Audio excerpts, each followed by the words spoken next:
ای وطن خاکت بو سرمه بدو چشمان من، ملک خراسان من، سنگ و کوه و صخره‌هایت یاقوت و مرجان من، ملک خراسان من، سنگ و کوه و صخره‌هایت یاقوت و مرجان من، ملک خراسان من. آب و هوای زیبایت را بنادم میهنه، هستی تو جان و تنم، مهر تو دارم همیشه در دل و در جان من، ملک خراسان من، مهر تو دارم همیشه در دل و در جان من، ملک خراسان من.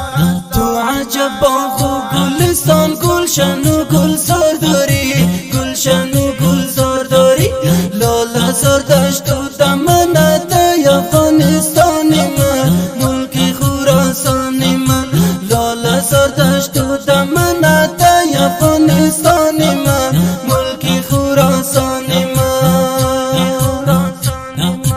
در جهان باشه مدام در اهتزاز و سر بلند، اهتزاز و سر بلند، دشمنان از سر خجل باد، آرزو آرمان من، آرزو آرمان من، دشمنان از سر خجل باد، آرزو آرمان من، آرزو آرمان من. ای وطن خاکت بو سرمه بدو چشمان من، ملک خراسان من، سنگ و کوه و صخره‌هایت یاقوت و مرجان من، ملک خراسان من، سنگ و کوه و صخره‌هایت یاقوت و مرجان من، ملک خراسان من.